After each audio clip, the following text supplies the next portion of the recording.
So on December 18th, the Office of the Undersecretary of War released this memo. And this memo talks about additional guidance on military fitness standards, specifically about height and weight standards.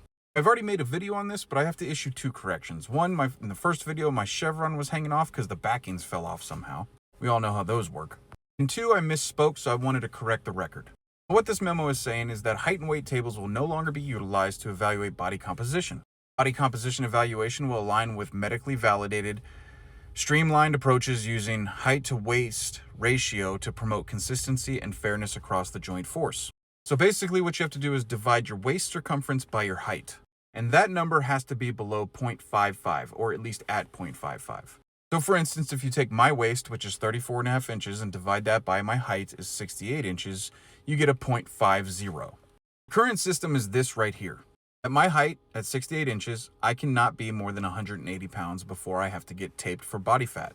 The way you would do that is you take the circumference of my neck and the circumference of my waist, and you subtract the neck from the waist, and you get a specific number. In my case, since I'm 68 inches, you get 18.5. When you take the 34.5 minus 16, you get 17% body fat.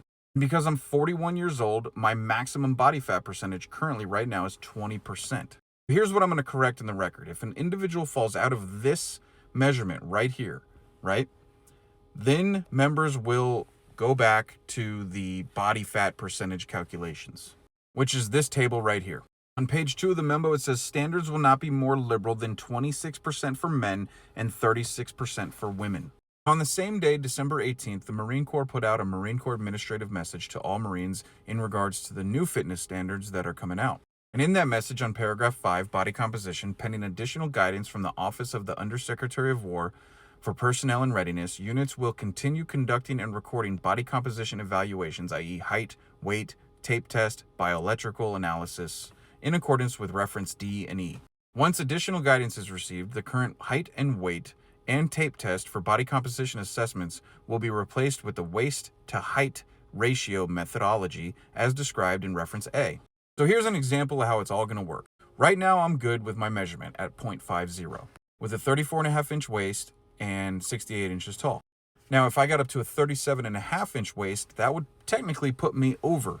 To my understanding, they would then go back to this standard right here. So let's say my neck remained the same and I was a 37.5 inch waist and a 16 inch neck. You would subtract that number from that number and you'd get a 21.5, which the 21.5 circumference value is here.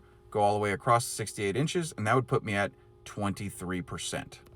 Now, this statement right here, standards will not be more liberal than 26% for men and 36% for women, tells me that they're going to allow each branch of the military to decide what is the maximum limit you can be. Like I showed you prior, the Marine Corps from age 17 all the way to 51 above goes from 18% to 21%. So we're already there. I don't know about the rest of the branches. So there you go. Just wanted to get those two things corrected. And have a nice day. And if you got any questions, drop it in the comments.